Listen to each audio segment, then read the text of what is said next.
अस्सलाम वालेकुम। क्या हाल है? उम्मीद करता हूँ आप सब ठीक होंगे। तो आज हमारे पास जो है 9th क्लास की मैथमेटिक्स का यूनिट नंबर 1 सुबह है, तो उसमें हमने जो है यूनिट नंबर 1 जो है वो पढ़ना है। तो यूनिट नंबर 1 हमारे पास जो है वो रियल नंबर का है, और इसमें सबसे पहले हम जो है इस चैप्टर का इंट्रो और इसकी जो डिफाइंस है उसको समझेंगे और उसको पढ़ेंगे। तो सबसे पहले हमारे पास आती है रैशनल नंबर। रैशनल नंबर हमारे पास होता है कि जिसमें हम किसी भी वैल्यू को p बाय क्यू फॉर्म में लिख सकें, और जिसमें p और q मतलब कि जो p और q है वो हमारे पास नंबर्स होंगे, इंटीजर्स होंगे, प्लस में हो या माइनस में हो, और जो हमारे पास p है वो ज़ीरो हो सकता है लेकिन q ज़ीरो नहीं हो सकता। तो इसकी डिफाइन हमारे पास बनेगी a number which can be written in the form p by q form where p q does not equal to zero, p q belong to z। z हमारे पास जो है वो इंटीजर्स होते हैं, ठीक है। इंटीजर्स हमारे पास जो होते हैं वो प्लस माइनस वाले होते हैं, और p हमारे पास ज़ीरो के बराबर हो सकता है, मतलब कि 0/1 तो वो ज़ीरो ही होगा, लेकिन q जो है वो हमारे पास ज़ीरो के बराबर नहीं हो सकता, क्योंकि अगर हमारे पास q ज़ीरो हो जाए और ऊपर कोई भी नंबर आ जाए तो समथिंग बाय ज़ीरो हमारे पास जो है वो इन्फिनिटी होता है, जिसका मतलब होता है अनडिफाइंड, ठीक है।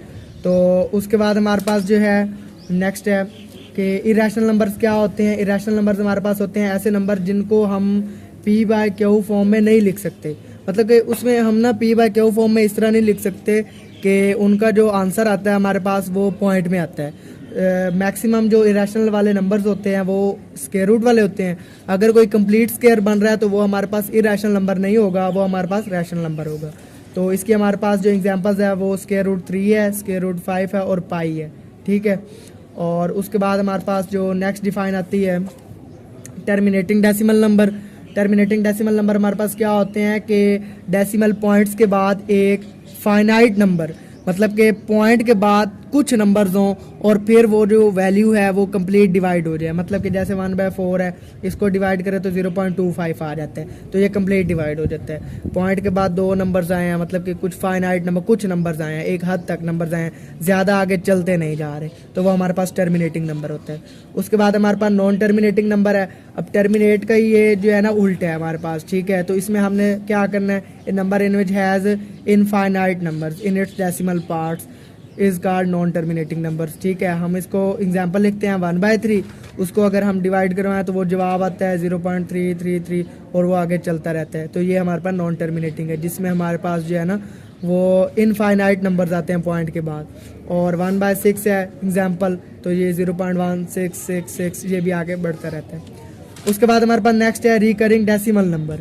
रिकरिंग डेसिमल नंबर हमारे पास होता है कि ए नंबर इन विच वन और मोर number repeated infinitely it's decimal part is called recurring number. ये भी हमारे पास जो है ना वो नॉन टर्मिनेटिंग की तरह होता है, मतलब कि पॉइंट के बाद जो है ना वो ज़्यादा सारे नंबर्स आपस में रिपीट होते रहते हैं। जैसे ये 1/3 है तो ये 0.333 आगे चलता रहता है, 4/9 है तो ये 0.444 जो है ना आगे चलता रहता है, ठीक है। तो आगे हमारे पास जो है, और हमारे पास जो रिकरिंग डेसिमल नंबर्स होते हैं, ठीक है, रिकरिंग डेसिमल नंबर्स जो हमारे पास होते हैं वो रैशनल नंबर्स होते हैं, ठीक है। ये आप नोट याद रखना है, ये एमसीक्यूज में जो है ना पूछ सकते हैं। उसके बाद हमारे पास non recurring decimal number. Non recurring decimal number ये है कि पॉइंट के बाद कोई भी डिजिट जो है ना वो मुसलसल जो है ना वो चलता नहीं रहेगा, मतलब कि रिपीट नहीं होगा। तो a number in which no any number can be repeated its decimal point, ठीक है। उसके बाद इसकी जो एग्जांपल हमारे पास पाई है, पाई की जो p/q में वैल्यू है वो 22/7 है। अगर हम ये देखें ना तो ये हमारे पास एक रैशनल वैल्यू है, रैशनल नंबर है, क्योंकि हम इसको p/q फॉर्म में लिख सकते हैं। लेकिन अगर हम इसकी पॉइंट वाली वैल्यू देखें ना, मतलब कि अगर वो सीधा ही पाई सिर्फ पूछें, पाई जो है ये इरेशनल है, ठीक है। और अगर वो इसकी वैल्यू पूछ लें तो वो हमारे पास रैशनल नंबर है, मतलब कि आप ये पूछ लें तो ये भी इरेशनल नंबर है, ठीक है। और वैसे इसकी एग्जांपल है ई, पाई की भी थी और ई की भी है 2.7182, इसको हम ईलर्स नंबर्स भी कहते हैं, ठीक है। और नॉन टर्मिनेटिंग डेसिमल नंबर जो है वो इरेशनल नंबर होते हैं। तो यहाँ तक हमारे जो है वो 1.1 का। अच्छा, तो अब हमारे पास जो है वो एक्सरसाइज स्टार्ट हो रही है 1.1। तो जिसको वो डिफाइंस याद हुई या जिसको उसका कॉन्सेप्ट समझ आया वही ये एक्सरसाइज आसानी से कर सकेगा। और इसका पहला क्वेश्चन तो काफ़ी आसान है। जिसमें वो यही कहता है कि identify each of the following as rational और इरेशनल नंबर्स। तो इसमें हमने बताना है कि रैशनल नंबर्स और इरेशनल नंबर्स कौन से हैं। तो सबसे पहला है 2.353535। तो ये हमारे पास एक रैशनल नंबर है, ठीक है, क्योंकि इसमें हमने जो डिफ़ाइन पढ़ी है रैशनल नंबर की वो यही पढ़ी है कि उसमें जो हमारे पास नंबर्स होंगे डेसिमल पार्ट के बाद वो फाइनाइट होंगे, ठीक है। तो उसके बाद हमारे पास जो है इसका सेकंड पार्ट है। अच्छा, उस सेकंड पार्ट में ना ये हमारे पास बार आ गई है, ये ऊपर बार है, इसका मतलब ये आगे चलता है, ठीक है। हाँ, तो 0.66 ये बेशक 100 मरतबा लिख दो आगे। तो हमने ये 3 दफ़ा लिखा और आगे जो है ना ये चल रहा है। अगर ये चल रहा है तो ये भी हमारे पास एक रैशनल नंबर है। फाइनाइट नंबर्स आए हैं ना हमारे पास, किसी पे ख़त्म होकर जा रहा है। तो ये हमारे पास जो है वो रैशनल नंबर है। उसके बाद हमारे पास जो है ये थर्ड क्वेश्चन है 2.236067। अब देखें ना ये हमारे पास चलता जा रहा है और इसमें ना डिफरेंट नंबर्स भी हैं, तो ये हमारे पास इरेशनल है, ठीक है। उसके बाद हमारे पास चौथा पार्ट है, ये मैंने आपको बताया भी था कि ना ये स्क्वायर रूट वाली वैल्यूज़ जो है ना वो मैक्सिमम इरेशनल होती हैं, बट अगर वो स्क्वायर रूट बन जाए किसी का तो वो रैशनल हो जाती हैं, लेकिन ये तो स्क्वायर रूट बन ही नहीं रहा, ठीक है। तो ये जो है ना हमारे पास ये भी इरेशनल नंबर है। उसके बाद ई है, ये तो वैसे एग्जाम्पल में हमने किया है इरेशनल नंबर। उसके बाद हमारे पास पाई है, ये भी हमने एग्जाम्पल में पढ़ा है। उसके बाद आगे 7 क्वेश्चन है, 7 पार्ट है इसका 5 प्लस स्क्वायर रूट 11। अब जो स्क्वायर रूट 11 है ये तो हमारे पास इरेशनल नंबर है, लेकिन जो 5 है ये रैशनल नंबर है, और रैशनल प्लस जो इरेशनल है वो हमारे पास इरेशनल होता है। और नेक्स्ट भी इसी तरह इरेशनल है। 15/4 हम p/q फॉर्म में लिख सकते हैं, रैशनल है। अगला क्वेश्चन जो है ना ये मैंने किया भी हुआ है, ये एक टोटके है, ये एक जो है ना शॉर्टकट है, फार्मूला सा है। तो ये इधर भी 2 है, इधर भी 2 है, इधर भी स्क्वायर रूट 2 है, इधर भी स्क्वायर रूट 2 है, दोनों का स्क्वायर हो जाएगा। और यहाँ पे माइनस है, यहाँ प्लस है, जब दोनों आपस में मल्टीप्लाई होंगे तो यहाँ पे माइनस आ जाएगा, वो स्क्वायर रूट इसके साथ कट जाएगा, ये 4 हो जाएगा, 4 - 2 2 आ जाएगा, तो वो हमारे पास एक रैशनल नंबर है, ठीक है। तो अब हम नेक्स्ट क्वेश्चन स्टार्ट करते हैं। क्वेश्चन नंबर हमारे पास 2 है कि represent the following numbers on number line. तो इसमें जो है ना हमने नंबर लाइन बनानी है, जो हमारे पास नंबर्स उसने दिए हुए हैं रैशनल नंबर्स जो हैं, जिसमें हमने जो पहले 2 क्वेश्चन है ना इसकी अभी हमने नंबर लाइन नहीं बनानी। ये ना हमारे पास जो है ना वो प्रकार के ज़रिए ये बननी है, तो ये हम बाद में बनाएंगे अगली वीडियो में या लास्ट में। तो हम शुरू करते हैं थर्ड पार्ट से, तो आए देखते हैं इसको। क्वेश्चन नंबर 2 है, 2 का हमारे पास जो है ना थर्ड पार्ट है 4 होल 1/3। तो नंबर लाइन बेसिकली हमारे पास जो है ना वो होती है हमारे पास कि ना ये एक लाइन होती है ना, ठीक है। तो इसके दरमियान में हमारे पास 0 होती है, और इसके राइट साइड पे जो है ना पॉजिटिव वाले नंबर होते हैं, प्लस वाले नंबर होते हैं, ठीक है। और इसकी जो लेफ़्ट वाली साइड है ना उस साइड पे हमारे पास नेगेटिव वाले नंबर्स होते हैं। तो इसमें ना हमने नंबर लाइन ऐसे बनानी होती है कि अगर तो हमारे पास कोई मिक्स्ड फ्रैक्शन आ जाए, होल फ्रैक्शन आ जाए, ये कंप्लीट भी इसको फ्रैक्शन कहते हैं। इसमें ना हमारे पास ये जो 4 है ये एक कंप्लीट नंबर है। तो 4 ये जो कंप्लीट नंबर होगा ना इससे लेकर इससे अगले नंबर तक, जैसे ये मैंने लिखा भी हुआ 4 से लेकर इससे नेक्स्ट जो नंबर है ना 5, उसके दरमियान हमने नंबर लाइन बनानी है। तो ये प्लस वाली साइड है ना, तो प्लस वाली साइड हमने 5 तक या 5 से लेकर आगे जो एक नंबर ज़्यादा लिख लें 6 तक लिख लें वहाँ तक, और जो दूसरी वाली साइड होगी ना हमारे पास नेगेटिव वाली या जो भी दूसरी साइड होगी वो हमने कम रखनी है, 1-2 नंबर लिख देने हैं बस। तो यहाँ पे हम नंबर लाइन बनाते हैं। यहाँ पे हमारे पास ये 4 आ गया, यहाँ पे 1/3 है ना, तो हम यहाँ पे लाइंस लगा देते हैं, 1-2-3 लाइंस लगा लेते हैं, और ये 1/3 पहले पे आ गया। तो 4 और 1/3 ऊपर बॉक्स कर देना, इसको थोड़ा सा हाईलाइट कर देना। तो नेक्स्ट क्वेश्चन है, पार्ट नंबर इसका 4 है, -2 होल 1/7 है। तो अब ये माइनस वाली साइड पे है ना, तो ये हमारे पास -2 से लेकर -3 के दरमियान बनेगा, ठीक है। तो हमने पॉजिटिव वाली साइड पे जो है ना नंबर 1-2 लिख लेने हैं, और नेगेटिव वाली साइड पे जो है ना मैक्सिमम मिनिमम जो है ना वो -3 तक लिखना है, बेशक आगे लिखो ना लिखो, और इसके आखिर पे एरो भी लगा लो, कोई इशू नहीं है, ना लगाओ तो यहाँ पे हमारे पास ये -2 आ गया, और ये 1/7 है ना, तो आप यहाँ पे 5 लाइन्स लगा लें, 7 लगा लें, 2 लगा लें, ठीक है। हमने तो ये पहले वाली को जो है ना लाइन करना है ना, तो ये हमारे पास 1 है, तो ये पहली लाइन पे ही आता है। 1 2 3 4 5 ये हमने 5 लाइन्स लगा ली हैं। अब हम जो है ना 1/7 गिनेंगे, मतलब कि 1 ही गिनेंगे, तो ये हमारे पास 1/7, ये -2 होल 1/7 आ गया। तो नेक्स्ट क्वेश्चन हमारे पास जो है ना इसका पार्ट है 5/8। तो 5/8 अगर हम पॉइंट में देखें ना तो हमारे पास आता है 0.625। तो इसका मतलब ये है, ये वाला हमारे पास कंप्लीट नंबर है, ठीक है, होल नंबर है ना, तो 0 और 1 के दरमियान हमने जो है ना बनानी है। तो ये हमारे पास पॉजिटिव वाली साइड है ना, तो पॉजिटिव वाली साइड पे बनानी है। नेगेटिव वाली साइड पे जो है 1-2 नंबर लिख लेने हैं। तो 6 to 5 है ना, यहाँ आप 6 पे देख लें 0.6 1 2 3 1 2 3 4 5, ये मैंने 5 पे किया, यहाँ पे आप लिख लें, बल्कि ये 5/8 है ना, तो 5/8 ये 5 आ गया हमारे पास, ठीक है, 5/8 बन गया। उसके बाद 6 क्वेश्चन है हमारे पास, 6 क्वेश्चन है हमारे पास कि 2 होल 3/4, यहाँ पे भी हमारे पास कंप्लीट नंबर जो है ना वो 2 है ना, तो ये हमारे पास नंबर लाइन बनेगी 2 और 3 के दरम्यान। पॉजिटिव वाली साइड है ना, तो ये पॉजिटिव वाली साइड पे जो है ना बनेगी, तो पॉजिटिव वाली साइड पे ये हमारे पास 2 आ गया, और ये हमारे पास 3/4 ऐसे बनेगा। यहाँ पे हमारे पास लाइंस लग जाएंगी, 3 या 4 लाइन लगा लें, 5 लगा लें, और जो है ना 1 2 3 ये 3 लाइन्स हमने लगा ली हैं, 2 होल 3/4 बनेंगे। और उसके बाद हमारे पास जो है क्वेश्चन नंबर 3 स्टार्ट हो रहा है।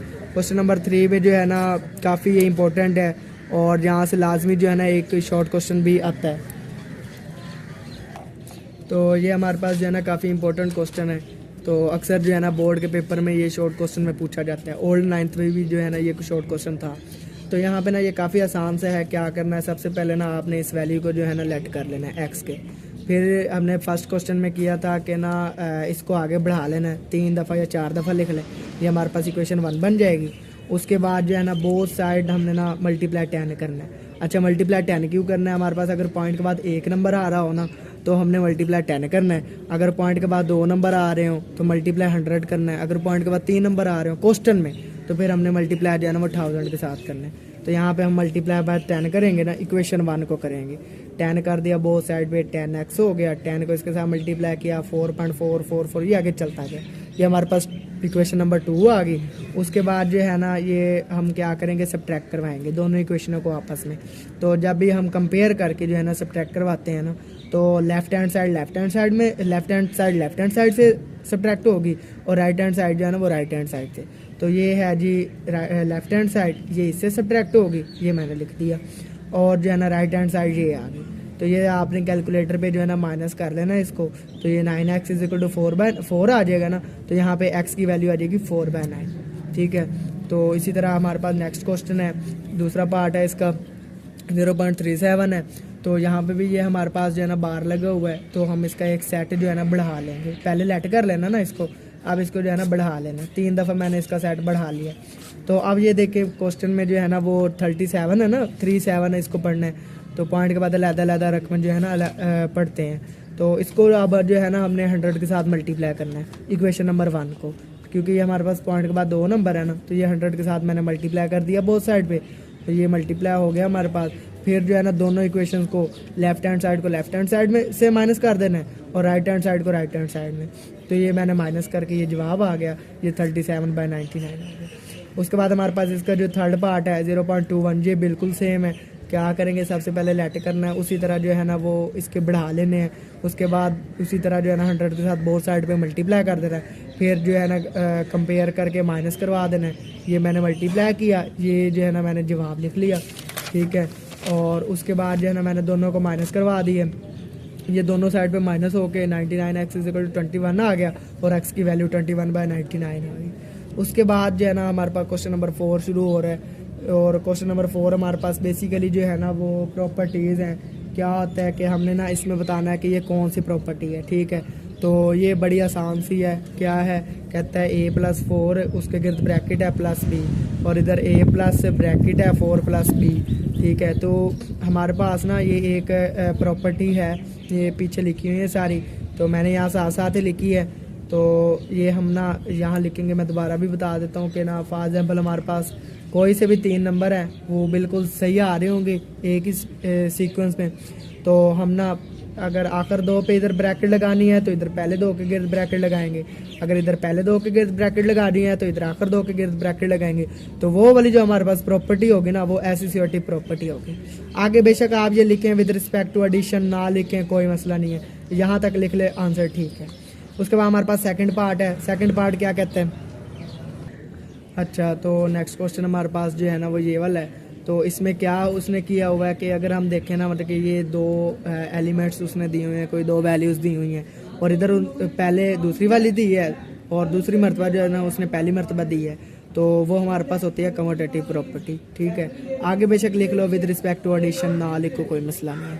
अब थर्ड क्वेश्चन है, ये थोड़ा सा कॉन्सेप्चुअल है कि ना यहाँ पे हमारे पास फॉर एग्जाम्पल कोई भी वैल्यू है ना, फॉर एग्जाम्पल हमारे पास जेड है और अगर हम देखें ना ये माइनस जेड इसको लिखें तो ये ना इसका इन्वर्स है, इन्वर्स होता है उल्ट, ठीक है। तो ये हमारे पास ना इसका इन्वर्स है, जेड का इन्वर्स माइनस जेड हो जाएगा। तो इसी तरह उसने दिया हुआ है एक्स और उसका इन्वर्स, तो ये हमारे पास कौन सा हो गया, एडिटिव इन्वर्स। इसको एडिटिव इन्वर्स कहते हैं कि ये ऐड में था और ये इसका इन्वर्स उल्ट हो गया, या ये माइनस में था और ये इसका उल्ट प्लस में हो गया। तो नेक्स्ट क्वेश्चन है 4, ये भी हमारे पास जो है ना ए मल्टीप्लाई हो रहा है बी प्लस सी से, तो ये ए मल्टीप्लाई बी और ए मल्टीप्लाई जो है ना सी हो गया। तो ये हमारे पास ना ये इसने अपने आप को जो है ना डिस्ट्रीब्यूट किया, तो ये क्या इसने डिस्ट्रीब्यूट किया ना, ये लेफ्ट साइड पे है, तो लेफ्ट डिस्ट्रीब्यूटिव प्रॉपर्टी, इसका सिर्फ डिस्ट्रीब्यूटिव प्रॉपर्टी भी हो सकता है। उसके बाद हमारे पास 16 + 0 = 16 अगला क्वेश्चन है, ठीक है। तो ये हमारे पास अब देखें तो ये 16 है, ये भी 16 है तो ये एडिटिव ही है, ठीक है, जैसे हमने पिछले क्वेश्चन में किया था, लेकिन ये आइडेंटिटी है। आइडेंटिटी क्या होता है, आइडेंटिटी हमारे पास जो है ना वो एक ट्रू स्टेटमेंट होती है, ठीक है, ये आपने याद रख लेना है। What is identity, identity is defined as a true statement in which the element are combined. उसके बाद हमारे पास जो है ना 6 क्वेश्चन आता है। 6 क्वेश्चन में उसने 100 को मल्टीप्लाई किया 1 से और इक्वल कर दिया 100, जाहिर है 1 के साथ मल्टीप्लाई करें तो आता 100 ही है, तो ये हमारे पास आ गया, ये है तो आइडेंटिटी क्योंकि ट्रू है ना, और है क्या, मल्टीप्लिकेटिव। उसके बाद हमारे पास नेक्स्ट क्वेश्चन है, इसका 7 है, 7 पार्ट है, 4 × 5 × 8 और 4 × 5 × 8। अब ये देखें ये भी वही आ गया ना पहले वाला क्वेश्चन कि इसके उन्होंने आखिर 2 पे ब्रैकेट लगाई, इधर पहले 2 पे, तो ये एसोसिएटिव प्रॉपर्टी है विद रिस्पेक्ट टू क्या है, मल्टीप्लिकेशन। ये लिखो ना लिखो। 8 पार्ट है, ए बी = बी ए, ये भी हमारे पास कम्यूटेटिव प्रॉपर्टी है, ये हमने पीछे पढ़ा। उसके बाद हमारे पास क्वेश्चन नंबर 4 है, जिसमें हमने जो है ना इनइक्वालिटीज़ की प्रॉपर्टीज़ बतानी है कि ये इनइक्वालिटीज़ की प्रॉपर्टीज़ कौन सी हैं। तो इनइक्वालिटीज़ अगर हम देखें ना तो हमारे पास ये वाली होती हैं, smaller than, greater than, smaller than और equal to, and greater than और इक्वल टू, ठीक है, ये हमारे पास इनइक्वालिटीज़ होती हैं। तो हम इसके क्वेश्चन करते हैं। -3 स्मॉलर दैन है -1 के और बिलोंग्स टू आगे कर रहा है 0 भी स्मॉलर दैन है 2 के, तो ये हमारे पास क्या हो गया, एडिटिव प्रॉपर्टी हो गया किसकी, इनइक्वालिटी की। कैसे, ये हमारे पास ये -3 भी -1 से छोटा है ना, इधर 0 भी 2 से छोटा है, तो ये हमारे पास माइनस में थी, इधर ये हमारे पास प्लस में है, तो दोनों एक दूसरे के एडिटिव हो गए ना, चेंज हो गए साइन, रकम में चेंज नहीं है लेकिन साइन तो चेंज है ना, इसलिए ये एडिटिव प्रॉपर्टी हो गया। उसके बाद हमारे पास सेकंड क्वेश्चन है, ए स्मॉलर देन बी है और then 1/a greater than 1/b है। तो यहाँ देखें ना तो ए का हमारे पास ये रेसिप्रोकल है, ठीक है, और बी का ये रेसिप्रोकल है, तो फिर प्रॉपर्टी भी रेसिप्रोकल वाली बन जाएगी ना, रेसिप्रोकल प्रॉपर्टी किसकी, इनइक्वालिटी की। ये आपने इनइक्वालिटी लाजमी लिखना है। उसके बाद थर्ड है हमारे पास ए स्मॉलर देन बी है, देन ए प्लस सी है जो स्मॉलर देन बी प्लस सी है, तो ये भी हमारे पास एडिटिव प्रॉपर्टी ही है। कैसे, यहाँ पे ये हमारे पास दोनों पॉजिटिव में है, यहाँ पे भी हमारे पास ये प्लस हो रहा है ना, है छोटा, मतलब कि अगर ये इससे छोटा आएगा इसका मतलब ये है या तो यहाँ पे 7 आएगा, यहाँ 5 आएगा, यहाँ 7 आएगा, यहाँ माइनस में कोई वैल्यू आ जाएगी, तो इसलिए ये हमारे पास एडिटिव प्रॉपर्टी है। उसके बाद हमारे पास फोर्थ क्वेश्चन है कि ए सी स्मॉलर देन है बी सी के, और जो हमारे पास सी है ना ये ग्रेटर है 0 के, मतलब कि कोई पॉजिटिव वैल्यू है, और यहाँ ए स्मॉलर है बी से, इसका मतलब जो है ना ये हमारे पास कोई नेगेटिव वैल्यू है, ठीक है। तो यहाँ पे हमारे पास ये वाली कौन सी फिर प्रॉपर्टी होगी, मल्टीप्लिकेटिव। तो ये हमारे पास प्रॉपर्टी है मल्टीप्लिकेटिव प्रॉपर्टी किसकी, इनइक्वालिटी की, ठीक है, यहाँ पर मल्टीप्लाई हो रहे हैं ना इसलिए। फिफ्थ क्वेश्चन है ए सी, ये भी बिल्कुल सेम है उसी तरह, ये आपने देख लेना। उसके बाद हमारे पास लास्ट है, ये थोड़ा सा चेंज है, ये ना हमारे पास याद रखने वाली बात है। क्या याद रखने वाली बात है कि हमारे पास अगर ए हमारे पास बी से छोटा हो ना, या ए बी के बराबर हो, या ए बी से बड़ा हो, तो वो हमारे पास ये वाली प्रॉपर्टी होती है, ट्रिशोटोमी प्रॉपर्टी, ठीक है, ट्रिशोटोमी हमारे पास ये प्रॉपर्टी होती है। उसके बाद हमारे पास अगला क्वेश्चन है, क्वेश्चन नंबर 6 है। इसमें ना हमने 2 रैशनल नंबर जो है ना वो निकालने हैं, उनको ना इंसर्ट करना है, इंसर्ट का मतलब है निकालने हैं, ठीक है, इंसर्ट 2 रैशनल नंबर्स। अब ये हमारे पास रैशनल नंबर होता क्या है, हमारे पास जब हमने कोई से भी 2 रैशनल नंबर निकालने होते हैं ना, तो उसको हम ऐसे निकालते हैं कि हम ना उसको उसकी एवरेज निकालते हैं, और आपको पता है एवरेज निकालना जो होता है ना वो सम ऑफ द नंबर्स क्वालिटीज़, और हम ना उसको 2 पे डिवाइड कर देते हैं, तो वो हमारे पास जो है ना वो एवरेज का फार्मूला होता है। तो इसी तरह हमने क्या करना है कि इन दोनों को जो है ना वो ऐड कर देना है और 2 पे ना डिवाइड कर देना है। अब जब ऐड किया तो ये दोनों फ्रैक्शंस है ना, फ्रैक्शन के नीचे वाला एलसीएम ले लेना है। एलसीएम अगर ना लेना आता हो ना तो दोनों को ही मल्टीप्लाई कर देना है, ठीक है। तो दोनों को मैंने मल्टीप्लाई कर दिया। वैसे भी इसका एलसीएम जो है ना वो 12 आता है, तो ये 12 आ गया। और एलसीएम को जो है ना हमेशा अंदर रखते हैं और जो है ना पहले बटे के जो है ना वो नीचे वाले पे डिवाइड कर देते हैं। जो आंसर आता है ना उसे ऊपर वाले के साथ जो है ना मल्टीप्लाई कर देते हैं। ये 4 × 1 हो गया। और इसी तरह ये प्लस आ गया, 4 को इस पे डिवाइड किया 3 × 1 3। और ये होल बड़ा जो बटा है ये 2 आ गया। 4 + 3 हमारे पास ये 7 हो जाएगा। और ये वाला जो 12 है ना एलसीएम, ये नीचे आके इसके साथ मल्टीप्लाई हो जाएगा, 24 हो जाएगा, ठीक है। ये हमारे पास एक रैशनल नंबर आ गया। अब जो है ना हमने इसका दूसरा रैशनल नंबर निकालना है। दूसरा रैशनल नंबर कैसे निकालना है कि इसके अंदर जो है ना दूसरी वैल्यू को ऐड कर देना है। दूसरी वैल्यू को ऐड कर दिया और उसी तरह जो है ना 2 पे डिवाइड भी कर देना है। अब ये मैंने इसका एलसीएम लिया, इसका एलसीएम हमारे पास जो है ना वो 24 आ गया। इसको इस पे डिवाइड किया, हमारे पास 1 आ गया। जो जवाब आया उसको ऊपर वाले के साथ मल्टीप्लाई करके वही आंसर आ गया। और यहाँ पे ये प्लस आ गया। 4 को इस पे डिवाइड किया, 6 आ गया। 6 × 1 कर दिया, 6 आ गया। और इसका बटा जो एलसीएम था वो 24 और बड़ा बटा जो है मेन बटा जो है वो 2 आ गया। अब इसी तरह 24 जो है वो हमारे पास 2 के पास आके मल्टीप्लाई हो जाएगा और ये हमारे पास दूसरा रैशनल नंबर जो है ना वो आ जाएगा, ठीक है। तो अब हम इसका दूसरा क्वेश्चन करते हैं। 3 और 4 है। अब इसका हमारे पास जो है ना वो बटा नहीं है। एक तो जिसका बटा ना हो ना उसका हमारे पास बटा होता है 1। अब इसका है ही नहीं, इसको प्लस कर देंगे और 2 पे डिवाइड कर देंगे, ये 7/2 हो जाएगा। और इसका हमने जब दूसरा रैशनल नंबर निकालना है तो वो हमने क्या करना है कि इसके अंदर जो है ना वो दूसरे वाले को ऐड कर देना है। हमने ऐड किया, उसका जो है ना वो डिनोमिनेटर नहीं है तो वो 1 हो गया, नीचे वाला बटा जो है। और ये हमने एलसीएम लिया, एलसीएम 2 आ गया। 2 को इस पे डिवाइड किया, 1 आया। 1 × 7 7 आ गया। इसी तरह इसको डिवाइड किया, ये हमारे पास 2 ही आ गया। और 2 × 4 हमारे पास 8 होता है। 8 + 7 15 हो गया और ये बटे में 2 आ गया। ये इसका दूसरा रैशनल नंबर भी आ गया। और उसके बाद जो है हमने थर्ड क्वेश्चन करना है। थर्ड क्वेश्चन में हमारे पास दोनों के डिनोमिनेटर जो है वो सेम है। क्या करेंगे, प्लस करेंगे, डिवाइड 2 कर देंगे। एलसीएम आया, एलसीएम सेम तो ऊपर वाले नंबर भी सेम आ जाएंगे, वो सेम। ये वाला इसके पास आके मल्टीप्लाई हो गया, ये आंसर आ गया। उसके बाद जो है हमने इस आंसर के अंदर ये दूसरा हमने जो है ना वो ऐड कर देना है। ऐड कर दिया, एलसीएम 10 आ गया। डिवाइड किया, 7 + 8 आ गया। 10 नीचे आके मल्टीप्लाई हो गया और ये हमारे पास जो है ना दूसरा रैशनल नंबर कंप्लीट हो गया। तो ये हमारे पास जो है ना दोनों रैशनल नंबर्स आ गए हैं। तो उम्मीद है आपको वीडियो समझ आ गई होगी। एक्सरसाइज जो है ना वो कंप्लीट मैंने करवा दी है और ये भी आपको समझ आ गई होगी। और नेक्स्ट एक्सरसाइज इंशाल्लाह जो है ना वो बहुत जल्द आ जाएगी। और आप जो है इसको सब्सक्राइब भी कर लें ताकि आपके पास जो भी वीडियो आए वो आपके पास पहुंच जाए। जो इसके पास्ट पेपर हों, इसके गेस्ट पेपर हों, इंपॉर्टेंट क्वेश्चंस हों, जो भी हों वो आपके पास जो है ना फौरी पहुँच जाए, ठीक है। तो अपना ख्याल रखिएगा। अल्लाह।